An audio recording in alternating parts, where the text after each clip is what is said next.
नमस्कार साथियों, स्वागत है अपने YouTube channel bison online classes में। हम आशा करते हैं कि आपकी बिहार डीएलएड की तैयारी काफ़ी ज़बरदस्त तरीके से चल रही होगी। आज का ये हिंदी का प्रैक्टिस सेट 35 होगा। इसके पहले हम 34 प्रैक्टिस सेट करा चुके हैं, जो चैनल के प्लेलिस्ट में होगा, बिहार डीएलएड के नाम से प्लेलिस्ट होगा, और वहाँ से जाकर आप वीडियो देख सकते हैं। काफ़ी ज़बरदस्त तरीके से प्रैक्टिस सेट चलाए हैं, पढ़े वहीं जो एग्जाम में अब पूछा जाएगा।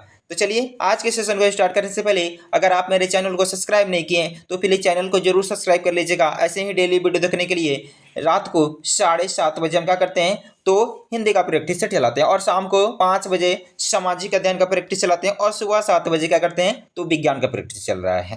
तो चलिए, अगर आप भी चाहते हैं कि मेरा भी एक सरकारी कॉलेज कन्फर्म हो तो इस चैनल से आप जरूर जुड़ जाइए। तो चलिए क्वेश्चन की तरफ बढ़ते हैं। क्वेश्चन क्या कह रहा है, पहला नंबर क्वेश्चन देख लेते हैं। पहला नंबर क्वेश्चन कह रहा है, व्यंजन वाणी के साथ स्वर या व्यंजन वाणी के मिलने से जो विकार उत्पन्न होता है उसे क्या कहते हैं। तो व्यंजन वाणी के साथ स्वर या व्यंजन वाणी के मिलने से जो विकार उत्पन्न होता है उसे हम क्या कहते हैं। स्वर संधि कहते हैं, व्यंजन संधि कहते हैं, विसर्ग संधि कहते हैं कि उपसर्ग कहते हैं। तो चलिए क्वेश्चन नंबर एक आंसर लगे फटाफट क्या होगा इस क्वेश्चन का सही जवाब। अपना स्कोर बताइएगा, 25 में से आपका स्कोर लास्ट में कितना आ रहा है। तो चलिए इस क्वेश्चन का सही जवाब होने वाला है option number B is a correct हो जाएगा, यानी व्यंजन संधि कहते हैं। क्या कहते हैं तो व्यंजन संधि कहते हैं, बी इज ए करेक्ट हो जाएगा। आगे बढ़ते हैं, क्वेश्चन नंबर 2 देख लेते हैं। क्वेश्चन नंबर 2 कह रहा है, दो या दो से अधिक शब्द से मिलकर बने हुए एक नवीन एवं सार्थक शब्द को क्या कहते हैं। नवीन मतलब क्या होता है, नया होता है। तो दो या दो से अधिक शब्द से मिलकर बने हुए एक नए एवं सार्थक शब्द को क्या कहते हैं। संधि कहते हैं, कारक कहते हैं, समास कहते हैं कि प्रत्यय कहते हैं। तो चलिए क्वेश्चन नंबर 2 का आंसर लगे फटाफट क्या होगा इस क्वेश्चन का सही जवाब। तो चलिए इस क्वेश्चन का सही जवाब होने वाला है option number C is correct हो जाएगा, यानी समास बोलते हैं। क्या बोलते हैं तो समास बोलते हैं। लिख लीजिएगा, जहां भी कहिएगा दो या दो से अधिक यहाँ शब्द आ जाएगा। जब भी देखिएगा वाक्य में शब्द आ रहा है वहाँ क्या हो जाएगा तो समास हो जाएगा, और जहां भी देखिएगा वर्ण आ रहा है वहाँ क्या हो जाएगा तो संधि हो जाएगा। दो या दो से अधिक यहाँ वर्ण रहा था तो संधि हो जाता, यानी यहाँ है दो या दो से अधिक शब्द है तो क्या होता समास हो जाता। ये भी ध्यान में रखिएगा। और प्रत्यय कहाँ लगता है तो शब्द के बाद में लगता है। उपसर्ग कहाँ लगता है तो शब्द के पहले लगता है। कारक के कितने भेद होते हैं तो 8 भेद होते हैं, ये भी याद करते चलिएगा। आगे बढ़ते हैं, क्वेश्चन नंबर 3 देख लेते हैं। क्वेश्चन नंबर 3 कह रहे हैं, यथास्थान समासिक शब्द का विग्रह होगा। तो यथास्थान समासिक शब्द का विग्रह आपको बताना है कि कौन सा विग्रह हो जाएगा। यथा और स्थान की स्थान के अनुसार, यथा का स्थान की स्थान का यथा। तो चलिए क्वेश्चन नंबर 3 कैसे लगाई फटाफट क्या होगा इस क्वेश्चन का सही जवाब। तो चलिए इस क्वेश्चन का सही जवाब होने वाला है option number B is correct हो जाएगा, यानी स्थान के अनुसार हो जाएगा। क्या हो जाएगा तो स्थान के अनुसार। अगर पूछ देगा इसमें कौन सा समास है तो लिख लीजिएगा अव्ययी भाव समास है। कौन सा समास है तो अव्ययी भाव समास है, ये भी याद करते चलिएगा।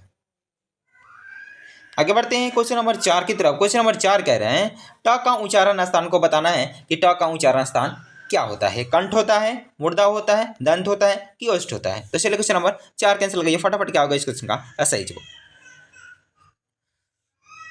तो चलिए इस क्वेश्चन का सही जवाब होने वाला है option number B is correct हो जाएगा, यानी मूर्धा हो जाएगा। क्या हो जाएगा तो ट वर्ग, यानी किसे बोला जाता है तो मूर्धा से बोला जाता है। यह कौन सा व्यंजन है तो लिख लीजिएगा स्पर्श व्यंजन है। कितना कौन सा व्यंजन है तो स्पर्श व्यंजन है, ये भी याद करते चलिएगा। आगे बढ़ते हैं क्वेश्चन नंबर 5 की तरफ। क्वेश्चन नंबर 5 कह रहा है, भारतीय का भाववाचक संज्ञा को बताना है कि भारतीय का भाववाचक संज्ञा क्या हो जाएगा। भारत हो जाएगा, भारतीयता हो जाएगा, भारत हो जाएगा कि भारत हो जाएगा। तो चलिए क्वेश्चन नंबर 5 का आंसर लगाइए। भारतीय का आपको भाववाचक संज्ञा बताना है कि क्या हो जाएगा। तो चलिए इस क्वेश्चन का सही जवाब होने वाला है option number B is correct हो जाएगा, यानी भारतीयता क्या हो जाएगा तो भाववाचक संज्ञा होता है भारतीय का, बी इज करेक्ट हो जाएगा। अब भारत क्या है तो ये भी लिख लीजिएगा, ये क्या है तो संज्ञा है, ये भी याद करते चलिएगा संज्ञा है।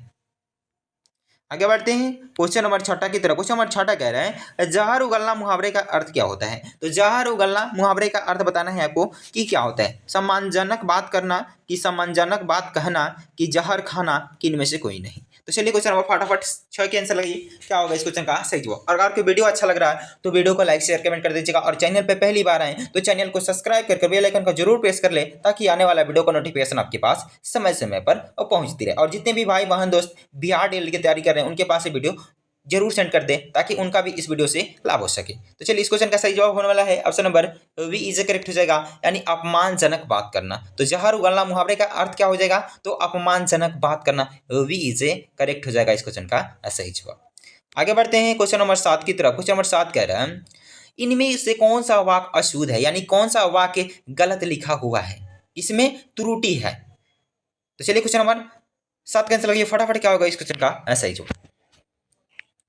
तो चलिए इस क्वेश्चन का सही जवाब होने वाला है option number A is correct हो जाएगा, यानी गाया में कई दर्शनीय स्थल देखने योग्य। ये क्या है, तो अशुद्ध लिखा हुआ, बाकी क्या हुआ था, तो शुद्ध लिखा हुआ, यानी ए इज करेक्ट हो जाएगा इस क्वेश्चन का सही जवाब। अगर पूछ देगा इसका शुद्ध रूप क्या हो जाएगा, तो लिख लीजिएगा गाया में कई स्थल देखने योग्य है।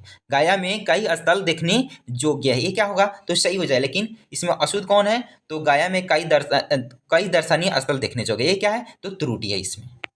आगे बढ़ते हैं क्वेश्चन नंबर 8 की तरफ। क्वेश्चन नंबर 8 कह रहा है वह पहले से बहुत तेज दौड़ा, वह पहले से बहुत तेज दौड़ा रेखांकित शब्द में कौन सा पद बंद है। तो आपको बताना है कि वह पहले से बहुत तेज दौड़ा, रेखांकित पद में कौन सा पद बंद है। यहाँ बहुत तेज में क्या हो जाएगा, रेखांकित हो जाएगा। बहुत तेज दौड़ा इसमें क्या हो जाएगा, रेखांकित। सर्वनाम पद बंद हो जाएगा, कि क्रिया विशेषण पद बंद हो जाएगा, कि संज्ञा पद बंद हो जाएगा, कि विशेषण पद बंद हो जाएगा। तो चलिए क्वेश्चन नंबर 8 कैंसिल करिए फटाफट, क्या होगा इस क्वेश्चन का सही जवाब। तो चलिए इस क्वेश्चन का सही जवाब होने वाला है option number B is correct हो जाएगा, यानी क्रिया विशेषण पद बंद हो जाएगा, वी इज करेक्ट हो जाएगा। आगे बढ़ते हैं क्वेश्चन नंबर 9 की तरफ। क्वेश्चन नंबर 9 कह रहे हैं आम खाया जाता है, इनमें कौन सा वाच्य है। तो आपको बताना है कि आम खाया जाता है, इनमें कौन सा वाच्य है। कृतवाच्य, कर्मवाच्य, भाववाच्य की एक से अधिक विकल्प सही है। तो चलिए क्वेश्चन नंबर 9 कैंसिल लगाइए फटाफट, क्या होगा इस क्वेश्चन का सही जवाब। तो चलिए इस क्वेश्चन का सही जवाब होने वाला है option number B is correct हो जाएगा, यानी कर्मवाच्य हो जाएगा, वी इज करेक्ट हो जाएगा। लिख लीजिएगा जिस वाक्य में क्रिया कर्म के अनुसार उसे कर्मवाच्य कहते हैं। क्या कहते हैं, तो जिस वाक्य में क्रिया कर्म के अनुसार हो, क्या हो, तो कर्म के अनुसार उसे कौन सा वाच्य कहते हैं, तो कर्मवाच्य कहते हैं। आगे बढ़ते हैं क्वेश्चन नंबर 10 देख लेते हैं। क्वेश्चन नंबर 10 कह रहा है आप मेरे घर आएंगे या मैं ही आऊं, वाक्य कौन सा वाक्य है। सरल वाक्य है, संयुक्त वाक्य है, मिश्र वाक्य है, कि इनमें से कोई नहीं। तो चलिए क्वेश्चन नंबर 10 का आंसर लगाइए और फटाफट क्या होगा इस क्वेश्चन का सही जवाब। तो चलिए इस क्वेश्चन का सही जवाब होने वाला है option number B is correct हो जाएगा, यानी संयुक्त वाक्य हो जाएगा। कौन सा वाक्य है, तो संयुक्त वाक्य हो जाएगा। आप मेरे घर आएंगे या मैं ही आ जाऊं, इसमें कौन सा वाक्य है, तो संयुक्त वाक्य है, बी इज करेक्ट हो जाएगा। आगे बढ़ते हैं क्वेश्चन नंबर 11 की तरफ। क्वेश्चन नंबर 11 कह रहे हैं शब्द को सुनकर हम जो समझते हैं वह क्या कहलाता है। अलंकार, अर्थ, छंद, के तीनों। तो चलिए क्वेश्चन नंबर 11 का आंसर बताइए। शब्द को सुनकर हम जो समझते हैं उसे क्या कहते हैं। चलिए इस क्वेश्चन का सही जवाब होगा option number B is correct हो जाएगा, यानी अर्थ कहते हैं। क्या कहते हैं, तो अर्थ बोला जाता है, बी इज करेक्ट हो जाएगा। आगे बढ़ते हैं क्वेश्चन नंबर 12 की तरफ। क्वेश्चन नंबर 12 कह रहे हैं किसी को बहुत देर तक सोया हुआ देखकर यह कहना कि सूरज निकल गया है। तो किसी को बहुत देर तक सोया हुआ देखकर यह कहना कि सूरज निकल गया है, सूरज निकलने से यदि बिछावना छोड़ने का अर्थ निकलता है तो यह अर्थ क्या होगा। वाचक है, कि लक्षक है, कि व्यंजक है, कि इनमें से कोई नहीं। चलिए क्वेश्चन नंबर 12 का आंसर बताइए।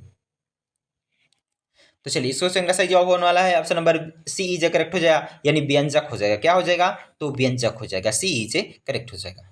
आगे बढ़ते हैं क्वेश्चन नंबर 13 की तरफ। क्वेश्चन नंबर 13 कह रहे हैं जिसकी तुलना या समानता किसी दूसरे वस्तु से की जाती है अलंकार में उस तत्व को क्या कहते हैं। तो जिसकी तुलना या समानता किसी दूसरे वस्तु से की जाती है उस अलंकार में उस तत्व को क्या कहते हैं। उपमा कहते हैं, उपमेय कहते हैं, अपमान कहते हैं, कि वाचक कहते हैं। तो चलिए क्वेश्चन नंबर 13 का आंसर लगाइए, क्या होगा इस क्वेश्चन का सही जवाब। तो चलिए इस क्वेश्चन का सही जवाब होने वाला ऑप्शन नंबर है सी इज करेक्ट हो जाएगा, यानी उपमान कहते हैं। क्या हो जाएगा, तो सी इज करेक्ट हो जाएगा। आगे बढ़ते हैं क्वेश्चन नंबर 14 की तरफ। क्वेश्चन नंबर 14 कह रहे हैं जहां मानवेतर जड़ अथवा चेतनों में मानव जैसी हरकतों को आरोपित किया जाए वहां कौन सा अलंकार होता है। तो जहां मानवेतर जड़ अथवा चेतनों में मानव जैसी हरकतों को आरोपित किया जाए वहां क्या होता है। विरोधाभास, कि मानवीकरण, कि व्यतिरेक, कि संदेह। तो चलिए क्वेश्चन नंबर 14 कैंसिल लगाइए, क्या होगा इस क्वेश्चन का सही जवाब। तो चलिए इस क्वेश्चन का सही जवाब होने वाला है option number B is a correct हो जाएगा, यानी मानवीकरण अलंकार हो जाएगा। कौन सा अलंकार हो जाएगा? तो मानवीकरण अलंकार, वी इज ए करेक्ट हो जाएगा।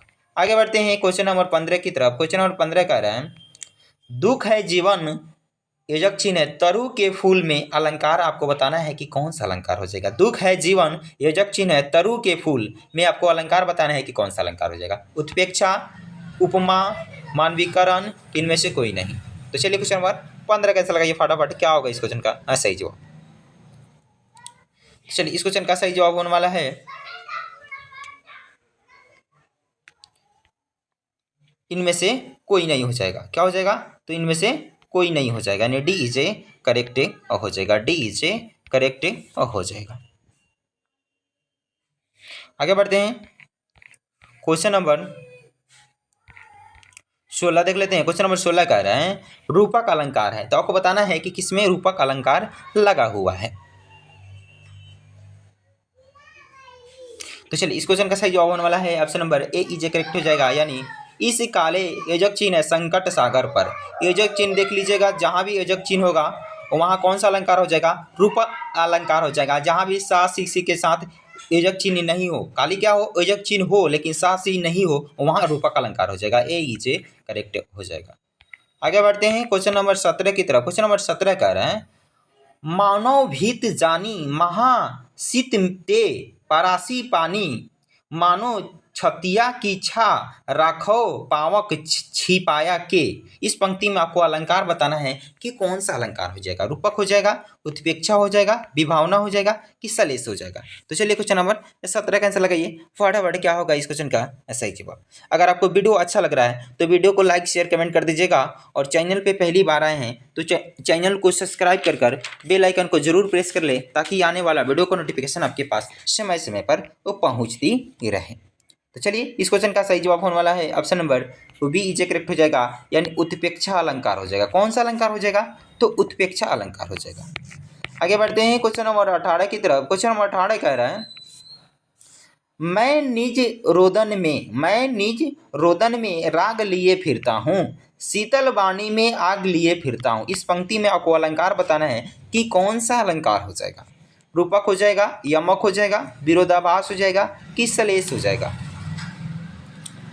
तो चलिए क्वेश्चन नंबर 18 का आंसर लगाइए फटाफट, क्या होगा इस क्वेश्चन का सही जवाब। तो चलिए इस क्वेश्चन का सही जवाब होने वाला है option number C is correct हो जाएगा, यानी विरोधाभास अलंकार हो जाएगा। कौन सा अलंकार हो जाएगा? तो विरोधाभास अलंकार। आगे बढ़ते हैं क्वेश्चन नंबर 19 की तरफ। क्वेश्चन नंबर 19 कह रहा है किसी वार्णिक छंद के प्रत्येक चरण में जगन, तगन, जगन और रगन के क्रम में कुल कितने वर्ण हैं? तो 12 वर्ण होते हैं। तो उसे कौन सा वार्णिक छंद कहते हैं? मालिनी बोला जाता है कि वसंत तिलका बोला जाता है कि मंदक्रांता बोला जाता है कि वंश अस्त बोला जाता है। तो चलिए क्वेश्चन नंबर 19 का आंसर लगाइए फटाफट, क्या होगा इस क्वेश्चन का सही जवाब। तो चलिए इस क्वेश्चन का सही जवाब होने वाला है option number D is a correct हो जाएगा, यानी वंश अस्त बोला जाता है। क्या हो जाता है? तो डी इज ए करेक्ट हो जाएगा। आगे बढ़ते हैं क्वेश्चन नंबर 20 की तरफ। क्वेश्चन नंबर 20 कह रहा है काव्य गुणों में राजा किसे माना गया है? तो काव्य गुण में राजा किसे माना गया है? ओज गुण को, प्रसाद गुण को कि माधुर्य गुण को कि इनमें से कोई नहीं। तो चलिए क्वेश्चन नंबर 20 का आंसर लगाइए, क्या होगा इस क्वेश्चन का सही जवाब। तो चलिए क्वेश्चन नंबर 20 का आंसर होने वाला है option number B is a correct हो जाएगा, यानी प्रसाद गुण को काव्य गुणों में राजा माना गया है। वी इज ए करेक्ट हो जाएगा। आगे बढ़ते हैं क्वेश्चन नंबर 21 देख लेते हैं। क्वेश्चन नंबर 21 कह रहा है जो भाव केवल अल्पकाल तक संचरण करके चले जाते हैं उन्हें कौन सा भाव कहा जाता है? संचारी भाव कहा जाता है, अनुभाव कहा जाता है कि स्थायी भाव कहा जाता है कि विभाव कहा जाता है। तो चलिए क्वेश्चन नंबर 21 का आंसर लगाइए फटाफट, क्या होगा इस क्वेश्चन का सही जवाब। तो चलिए क्वेश्चन नंबर 21 का आंसर होने वाला है option number A is a correct हो जाएगा, यानी संचारी भाव कहा जाता है। ए इज ए करेक्ट हो जाएगा। आगे बढ़ते हैं क्वेश्चन नंबर 22 देख लेते हैं। क्वेश्चन नंबर 22 कह रहे हैं संधि के कितने भेद होते हैं? तो आपको बताना है कि संधि के कितने भेद होते हैं। 3 होते हैं, 4 होते हैं, 5 होते हैं कि 2 होते हैं। तो चलिए इस क्वेश्चन का सही जवाब होने वाला है option number A is a correct हो जाएगा, यानी 3 भेद होते हैं। कौन कौन होते हैं? तो स्वर संधि होते हैं, व्यंजन संधि होते हैं और विसर्ग संधि होते हैं। ये भी याद करते चलिएगा। आगे बढ़ते हैं क्वेश्चन नंबर 23 देख लेते हैं। क्वेश्चन नंबर 23 कह रहा है शब्द शक्ति के कितने भेद होते हैं? तो आपको लगाना है कि शब्द शक्ति के कितने भेद होते हैं। तो चलिए क्वेश्चन नंबर 23 का आंसर लगाइए। शब्द शक्ति के कितने भेद होते हैं? 6 होते हैं, 3 होते हैं, 4 होते हैं कि 5 होते हैं?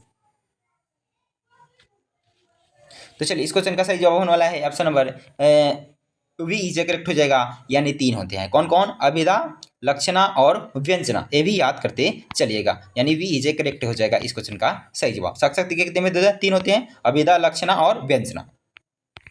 आगे बढ़ते हैं क्वेश्चन नंबर 24 की तरफ। क्वेश्चन नंबर 24 कह रहा है रस के कितने अंग होते हैं? रस के अंग कितने होते हैं? 6 होते हैं, 5 होते हैं, 4 होते हैं कि 2 होते हैं? तो चलिए क्वेश्चन नंबर 24 कैंसिल लगाइए, फटाफट क्या होगा इस क्वेश्चन का सही जवाब। अगर वीडियो अच्छा लग रहा है तो वीडियो को लाइक शेयर कमेंट कर दे, और चैनल पे पहली बार आए तो चैनल को जरूर सब्सक्राइब कर ले, ऐसे ही डेली वीडियो देखने के लिए रात को 7:30 बजे। तो चलिए इस क्वेश्चन का सही जवाब होने वाला है option number C is correct हो जाएगा, यानी 4 होते हैं। तो रस के कितने अंग होते हैं? तो 4 होते हैं, सी इज करेक्ट हो जाएगा। आगे बढ़ते हैं क्वेश्चन नंबर 25 देख लेते हैं। आज का ये प्रैक्टिस सेट का लास्ट क्वेश्चन होगा और अपना स्कोर बताइएगा लास्ट में आपका स्कोर 25 में से कितना आया। तो बादल का पर्यायवाची शब्द को बताना है कि क्या होगा। घन होगा, घर होगा, आकाश होगा कि घट होगा? तो चलिए क्वेश्चन नंबर 25 का आंसर लगाइए, बादल का पर्यायवाची शब्द क्या होगा। तो चलिए इस क्वेश्चन का सही जवाब होने वाला है option number A is correct हो जाएगा, यानी घन हो जाएगा। बादल का पर्यायवाची शब्द क्या हो जाएगा? तो घन हो जाएगा, ए इज करेक्ट हो जाएगा। तो चलिए आज के लिए इतना ही था, फिर मिलते हैं अगले वीडियो में। अगर वीडियो आपको अच्छा लगा हो तो वीडियो को लाइक शेयर कमेंट कर दे, और चैनल पे पहली बार आए तो चैनल को सब्सक्राइब कर बेल आइकन जरूर प्रेस कर ले, ताकि आने वाला वीडियो का नोटिफिकेशन आपके पास समय समय पर पहुंचती रहे। ऐसे ही हम रात को 7:30 बजे क्या करते हैं, हिंदी का प्रैक्टिस चलाते हैं, और शाम को 5 बजे सामाजिक अध्ययन का, और सुबह 7 बजे साइंस का प्रैक्टिस चल रहा है। तो चलिए फिर मिलते हैं नेक्स्ट वीडियो में, तब तक के लिए जय हिंद।